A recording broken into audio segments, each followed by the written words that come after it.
Party സമ്മേളനം ചർച്ച ചെയ്ത കാര്യങ്ങളെക്കുറിച്ച് ഇവിടെ ഗഗാർ സാഹിബ് സൂചിപ്പിച്ച് കഴിഞ്ഞിട്ടുണ്ട്. അതിലാണ് ഞങ്ങൾ ഏറ്റവും പ്രധാനമായി ഫോക്കസ് ചെയ്യുന്നത്. വയനാടിൻ്റെ വിവിധങ്ങളായ വിഷയങ്ങളുണ്ട്. ആ വിഷയങ്ങളിൽ ബഹുജനങ്ങളെ ആകെ അണിനിരത്തിക്കൊണ്ടുള്ള വലിയ ഇടപെടലുകളും പ്രക്ഷോഭങ്ങൾ ഏറ്റെടുക്കേണ്ടത് പ്രക്ഷോഭങ്ങളും ഏറ്റെടുത്ത് മുന്നോട്ട് പോകാനാണ് പാർട്ടി ജില്ലാ സമ്മേളനം തീരുമാനിച്ചിട്ടുള്ളത്. അതോടൊപ്പം തന്നെ പാർട്ടിയുടെ ബഹുജന പിന്തുണ കൂടുതൽ വർദ്ധിപ്പിക്കുന്നതിനാവശ്യമായ പ്രവർത്തനങ്ങൾ ഈ സമ്മേളനം പ്ലാൻ ചെയ്തിട്ടുണ്ട്. അതിനാവശ്യമായ ഒരു കമ്മിറ്റി എല്ലാ വിഭാഗത്തിലുള്ള ആളുകൾ, അതായത് വനിതകളുടെ എണ്ണം, യുവജനങ്ങളുടെ എണ്ണം എല്ലാം വർദ്ധിച്ചുകൊണ്ടുള്ള ഒരു കമ്മിറ്റിയും നിലവിൽ വന്നിട്ടുണ്ട്. ആ കമ്മിറ്റിയുടെ നേതൃത്വത്തിൽ, സംസ്ഥാന നേതൃത്വത്തിൻ്റെ എല്ലാം പിന്തുണയോടുകൂടി വലിയ രൂപത്തിലുള്ള ഇടപെടൽ നടത്താനാണ് തീരുമാനിച്ചിട്ടുള്ളത്. അത് നിങ്ങളുടെ എല്ലാം പിന്തുണ ആ കാര്യത്തിൽ ഉണ്ടാവണം. കാരണം വയനാട് പിന്നോക്ക ജനവിഭാഗങ്ങൾ ഒരുപാട് താമസിക്കുന്ന ഒരു ജില്ലയാണ്. ആദിവാസി മേഖലയിലുള്ള ആളുകളുണ്ട്, തൊഴിലാളികൾ, തോട്ടം തൊഴിലാളികൾ ഉൾപ്പെടെയുള്ള ആളുകളുണ്ട്. അങ്ങനെ ഏറ്റവും പ്രയാസം അനുഭവിക്കുന്ന ഒരുപാട് ആളുകളുള്ളതാണ്. അവരുടെ ജീവിത പ്രശ്നങ്ങൾ പരിഹരിക്കുക എന്നതാണ്, അവരെ കൂടുതൽ അവരുടെ ജീവിതം നല്ല നിലയിലേക്കാക്കി മാറ്റുക എന്നതിനാണ് കമ്മ്യൂണിസ്റ്റ് പാർട്ടി എന്ന നിലയിൽ CPM ആ നിലയിലാണ് നേതൃത്വം കൊടുക്കുന്നത്. അത്തരത്തിലുള്ള പ്രവർത്തനങ്ങൾക്ക് നേതൃത്വം കൊടുക്കാൻ തന്നെയാണ് ജില്ലാ സമ്മേളനം ഇപ്പോൾ തീരുമാനിച്ചിട്ടുള്ളത്. ആ പ്രവർത്തനങ്ങളുമായി മുന്നോട്ട് പോകും. അതിനാവശ്യമായതുള്ള തീരുമാനങ്ങളാണ് സമ്മേളനം കൈക്കൊണ്ടിട്ടുള്ളത്.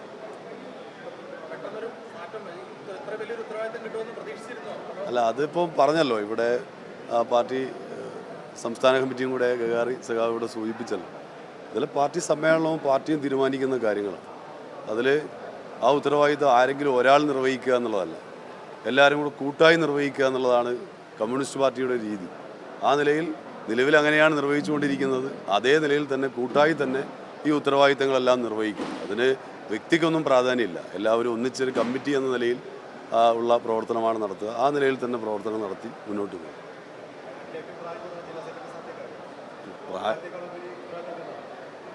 ക്ലിയർ ആയില്ല.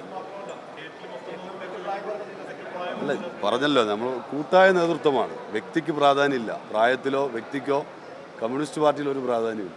പകരം കൂട്ടായ നേതൃത്വം എന്ന നിലയിലാണ് എല്ലാ കാലത്തും കമ്മ്യൂണിസ്റ്റ് പാർട്ടി പ്രവർത്തിക്കുന്നത്. ഇപ്പോഴും അങ്ങനെ തന്നെയാണ്, ഇനിയും അങ്ങനെ തന്നെയാണ്. അല്ല, എല്ലാ വിഭാഗത്തിലുള്ള ആളുകളെയും പാർട്ടി കൂട്ടിപ്പിടിച്ചുകൊണ്ട് തന്നെയാണ് മുന്നോട്ട് പോകുന്നത്. യുവജന മേഖലയിൽ നിന്ന് പാർട്ടി തന്നെ തീരുമാനമെടുത്തിട്ടുണ്ട് പല കമ്മിറ്റികളിലൊക്കെ ആളുകളെ ഉൾപ്പെടുത്തുന്നത് സംബന്ധിച്ച്. പാർട്ടി പുതിയ തലമുറയെ കൂടെ അഡ്രസ്സ് ചെയ്യുന്ന പാർട്ടിയാണ് കമ്മ്യൂണിസ്റ്റ് പാർട്ടി. ആ നിലയിൽ യുവജന പ്രാതിനിധ്യം നല്ല നിലയിലുണ്ട്, മഹിളകളുടെ പ്രാതിനിധ്യമുണ്ട്, ആദിവാസി ജനവിഭാഗം വയനാടിൻ്റെ സവിശേഷമായ സാഹചര്യത്തിൽ പ്രാതിനിധ്യം ഇവിടെയുണ്ട്. അപ്പോൾ എല്ലാവരും ആ നിലയിൽ പ്രാതിനിധ്യം കൊടുത്തിട്ടുണ്ട്. യുവജനങ്ങൾ ഏറ്റവും പ്രധാനപ്പെട്ട ഒരു വിഭാഗമാണ്. ഒരു നാടിൻ്റെ മുന്നേറ്റത്തിനൊക്കെ ഏറ്റവും പ്രധാനപ്പെട്ട വിഭാഗമാണ്. ആ നിലയിൽ യുവജനങ്ങൾക്കും അർഹമായ പ്രാതിനിധ്യം സ്വാഭാവികമായിട്ടും പാർട്ടി ഇപ്പോൾ നൽകുന്നുണ്ട്.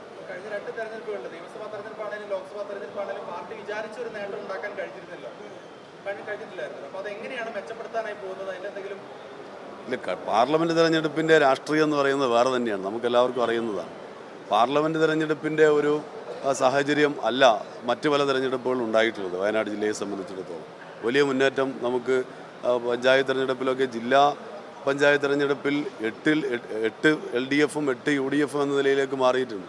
അങ്ങനെ മാറിയത് വയനാടിൻ്റെ ചരിത്രത്തിൽ ആദ്യമായിട്ടാണ് അത്രയും വലിയ രൂപത്തിലുള്ള മുന്നേറ്റം ഉണ്ടായത്. അപ്പോൾ സമീപകാലത്ത് വലിയ മുന്നേറ്റം രാഷ്ട്രീയമായി തന്നെ ഇടതുപക്ഷത്തിന്, പ്രത്യേകിച്ച് CPMന് വയനാട് ജില്ലയിൽ ഉണ്ടായിട്ടുണ്ട്. പാർലമെൻറ്റ് തിരഞ്ഞെടുപ്പിലെ റിസൾട്ട് അടിസ്ഥാനപ്പെടുത്തിക്കൊണ്ട് മുന്നേറ്റത്തെ ഒന്നും വിലയിരുത്താൻ വേണ്ടി കഴിയില്ല. കൂടുതൽ ബഹുജനങ്ങളെ പാർട്ടിയുടെ ഭാഗമായി ചേർക്കേണ്ടതുണ്ട്, ഇടതുപക്ഷത്തിൻ്റെ ഭാഗമായി ചേർക്കേണ്ടതുണ്ട്. അതിനാവശ്യമായ പ്രവർത്തനങ്ങളെ സംബന്ധിച്ചും ജില്ലാ സമ്മേളനം വളരെ കൃത്യമായി ആസൂത്രണം ചെയ്തിട്ടുണ്ട്.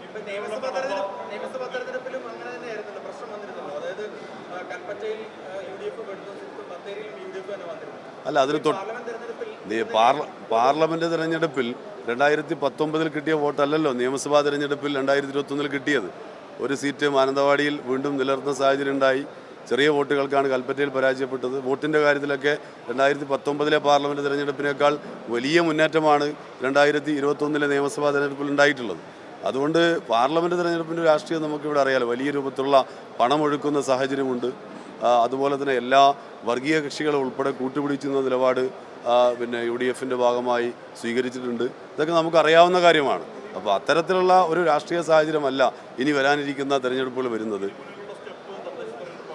അതെ, തീർച്ചയായിട്ടും തദ്ദേശ സ്വയംഭരണ തെരഞ്ഞെടുപ്പിൽ വലിയ മുന്നേറ്റം പാർട്ടിക്കുണ്ടാവും. കാരണം അടിസ്ഥാന ജനവിഭാഗത്തിൻ്റെ പ്രശ്നങ്ങളിൽ ഇടപെടുന്നത് കമ്മ്യൂണിസ്റ്റ് പാർട്ടിയാണ്, ഇടതുപക്ഷമാണ്. കേരളത്തിലെ ഗവൺമെൻറ് ആ നിലയിലുള്ള ഒരുപാട് പ്രവർത്തനങ്ങൾ വയനാടിന് വേണ്ടിയും കേരളത്തിന് വേണ്ടിയും ചെയ്തുകൊണ്ടിരിക്കുന്നുണ്ട്. സ്വാഭാവികമായിട്ടും ഏറ്റവും ജീവിത പ്രശ്നങ്ങൾ ചർച്ച ചെയ്യുന്ന രൂപത്തിൽ പ്രാദേശികമായ വിഷയങ്ങളെല്ലാം വരുന്ന രൂപത്തിൽ വരുന്ന തെരഞ്ഞെടുപ്പാണ് തദ്ദേശ സ്വയംഭരണ തെരഞ്ഞെടുപ്പ്. അതുകൊണ്ട് തന്നെ വലിയ വിജയം തദ്ദേശ സ്വയംഭരണ തെരഞ്ഞെടുപ്പിൽ ഉണ്ടാവും. അതിനുവേണ്ടിയുള്ള പ്രവർത്തനങ്ങളുമായി ഞങ്ങൾ മുന്നോട്ട് പോകും.